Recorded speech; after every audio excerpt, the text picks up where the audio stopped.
আপনি কি জানেন ইসরায়েলি সবচেয়ে বেশি যুদ্ধবিমান ধ্বংস করার রেকর্ড রয়েছে একজন বাংলাদেশি পাইলটের? আজ অবধি ইসরায়েলের ইতিহাসের সবচেয়ে বেশি যুদ্ধবিমান ধ্বংস করার রেকর্ড বাংলাদেশি পাইলট সাইফুল আজমের। সাইফুল আজমের সেই বীরত্বের কথা আজও শ্রদ্ধা ভরে স্মরণ করে ফিলিস্তিনিরা। আকাশপথে ইসরায়েলি যুদ্ধবিমানের যমদূত ছিলেন তিনি। সাইফুল আজম পৃথিবীর ইতিহাসের একমাত্র যোদ্ধা যিনি আকাশপথে লড়াই করেছেন 4টি ভিন্ন ভিন্ন দেশের বিমান বাহিনীর হয়ে। আর একক ব্যক্তি হিসেবে আকাশপথের যুদ্ধের ইতিহাসে সর্বোচ্চ সংখ্যক ইসরায়েলি যুদ্ধ বিমান ভূপাতিত করার অনন্য রেকর্ড করেছেন। বর্ণাঢ্য কর্মজীবনে একের পর এক ইতিহাস রচনা করে গেছেন এই বীর বাঙালি পাইলট। পৃথিবীর 22 জন লিভিং ইগলের অন্যতম শ্রেষ্ঠ বিমানিক ছিলেন বাংলাদেশের সাইফুল আজম। 1967 সালের আরব ইসরায়েল যুদ্ধে সাইফুল আজম ছিল ইসরায়েলি বাহিনীর কাছে এক মূর্তমান আতঙ্কের নাম। সাইফুল আজম একদিনেই 4টি ইসরায়েলি যুদ্ধ বিমান ভূপাতিত করে এবং ইতিহাসে রেকর্ড সৃষ্টি করেছেন। তার এই রেকর্ড আজ পর্যন্ত কেউ ভাঙতে পারেনি। সময়টা 1967 সালের 5 জুন। ভোরের আলো ফোটার আগেই মিশরের অতর্কিত হামলা করে বসে ইসরায়েলের বিমান বাহিনী। হঠাৎ ইসরায়েলের অতর্কিত হামলায় হকচকিয়ে যায় মিশর। তেমন কোনো প্রতিরোধ ছাড়াই চোখের পলকে ধ্বংস হয়ে যায় মিশরের বিশাল বিমানবহর। মিশরের শত শত মিগ যুদ্ধ বিমানগুলো একবারের জন্য আকাশে ওড়ার সুযোগ পায়নি।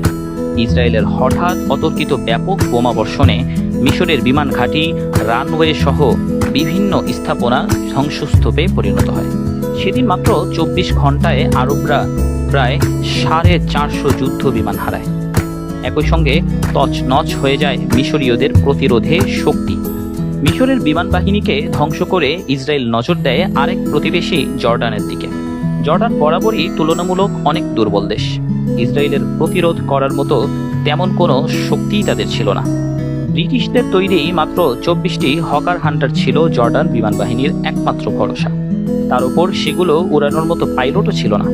তাছাড়া ইসরায়েলের অত্যাধুনিক সুপারসনিক ফাইটার জেটগুলোর তুলনায় জর্ডানের হকার হান্টার যুদ্ধ বিমানগুলোর সক্ষমতা ছিল অতি নগণ্য।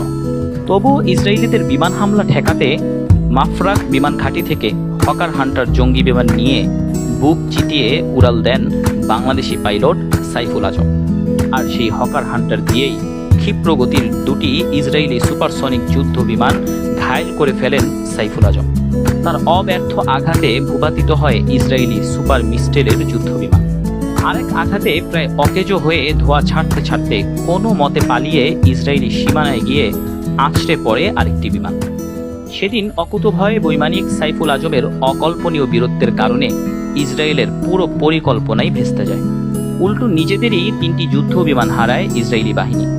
সাইফুল আজমের এমন বীরত্বের জন্য জর্ডান সরকার তাকে পুরস্কার স্বরূপ হুসামি ইস্তেকলাল সম্মাননায় ভূষিত করে। সেদিন বাংলাদেশি পাইলট সাইফুল আজমের অসীম সাহসিকতায় জর্ডান আজও স্বাধীন রাষ্ট্র হিসেবে পৃথিবীর মানচিত্রে টিকে আছে।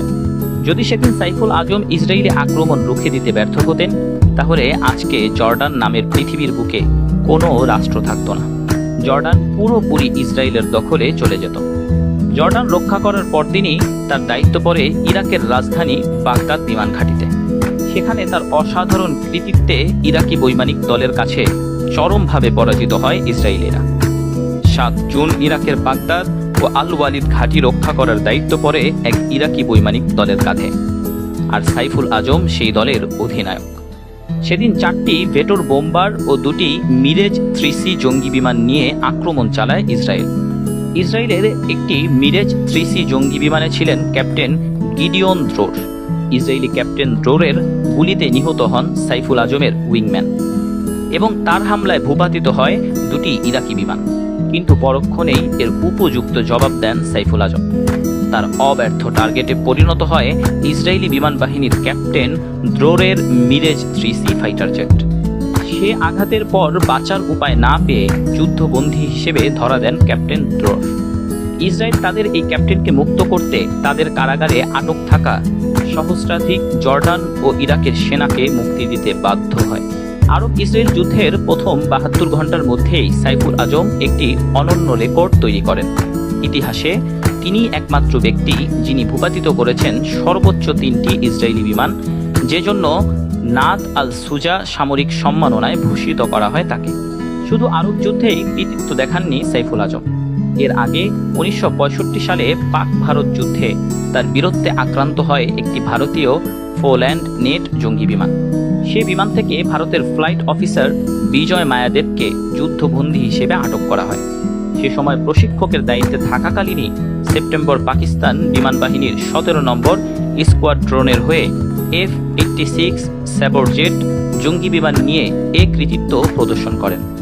বিরল এই পারদর্শিতার স্বীকৃতিস্বরূপ সাইফুল আজমকে পাকিস্তানের 3য় সর্বোচ্চ সামরিক সম্মাননা সিতারায়ে জুরাত এ ভূষিত করা হয়। সাইফুল আজমই পৃথিবীর ইতিহাসে একমাত্র বৈমানিক যিনি 4টি দেশের বিমান বাহিনীর সৈন্য হিসেবে দায়িত্ব পালন করেছেন। এই 4টি দেশ হল পাকিস্তান, জর্ডান, ইরাক ও আমাদের মাতৃভূমি বাংলাদেশ। এছাড়া 8টি ভিন্ন দেশের 8 বাহিনীর বিমান পরিচালনা করেছেন আজম। যুক্তরাষ্ট্র, Pakistan, England, Jordan, Iraq, Russia, চীন ও নিজ মাতৃভূমি বাংলাদেশের হয়ে বিমান চালিয়েছেন তিনি। যুদ্ধক্ষেত্রে অনন্য সব অর্জন আর ইতিহাস গড়া সাইফুল আজমকে 2001 সালে ইউনাইটেড স্টেটস এয়ারফোর্স বিশ্বের 22 জন লিভিং ইগলসের একজন হিসেবে স্বীকৃতি দেয়। 1971 সালে স্বাধীনতা যুদ্ধ শুরু হলে সাইফুল আজম সিদ্ধান্ত নেন নিজ মাতৃভূমির স্বাধীনতাকামীদের পাশে দাঁড়াবার। কিন্তু তার এই পরিকল্পনার বিষয়ে পাকিস্তানি গোয়েন্দা সংস্থাগুলো আগেভাগেই জানতে পারার কারণে তাকে আটক করে পাকিস্তান সেনাবাহিনী। 21 দিন ধরে অজ্ঞাত স্থানে নিয়ে জিজ্ঞাসাবাদ করা হয় তাকে। যুদ্ধ শেষের পরও পাকিস্তানে গৃহবন্দী ছিলেন সাইফুল আজম। পরবর্তীতে বাংলাদেশ স্বাধীন হলে তাকে মুক্তি দেওয়া হয়। বীরশ্রেষ্ঠ মতিউর রহমানের প্রশিক্ষক ছিলেন সাইফুল আজম। এছাড়া বাংলাদেশ স্বাধীন হলে তিনি বাংলাদেশ বিমান বাহিনীর হাল ধরেন। তার হাত ধরেই বাংলাদেশ বিমান বাহিনীর সূচনা হয়। 1977 সালে তিনি বাংলাদেশ বিমান বাহিনীর উইং কমান্ডার পদে পদোন্নতি পান এবং ঢাকা বিমান বাহিনী ঘাঁটির বেস কমান্ডার নিযুক্ত হন। 1980 সালে সাইফুল আজম বাংলাদেশ বিমান বাহিনী থেকে গ্রুপ ক্যাপ্টেন পদে অবসর গ্রহণ করেন। 1991 সালে বাংলাদেশ জাতীয়তাবাদী দল বিএনপির রাজনীতিতে যোগ দেন সাইফুল আজম। পঞ্চম ও ষষ্ঠ জাতীয় সংসদ নির্বাচনে তিনি পাবনা 3 আসন থেকে 2 দফায় সংসদ সদস্য নির্বাচিত হন। দেশপ্রেমিক অকুতোভয় এই সৈনিক 2020 সালের 14 জুন দুপুরে ঢাকায় CMH হাসপাতালে শেষ নিঃশ্বাস ত্যাগ করেন। প্রতি বছর তার মৃত্যু তারিখকে ফিলিস্তিনবাসী শ্রদ্ধা ভরে স্মরণ করে। ফিলিস্তিনি অধ্যাপক নাজির শৌকরি বলেন, সাইফুল আজম ফিলিস্তিনকে ভালোবাসতেন এবং জেরুজালেমের স্বার্থে লড়াই করেছিলেন। মহান আল্লাহ এই বীরকে জান্নাতুল ফেরদাউস নসিব করুন। তো বন্ধুরা, আপনার কি মনে হয় বাংলাদেশ বিমান বাহিনীতে আজও এইরকম একজন সাইফুল আজম জন্মানোর সুযোগ আছে কি? আপনার মূল্যবান মতামত জানিয়ে দিন আমাদের কমেন্ট বক্সে। দেখা হবে পরবর্তী কোনো ভিডিওতে। সে পর্যন্ত ভালো থাকুন, সুস্থ থাকুন। আল্লাহ হাফেজ।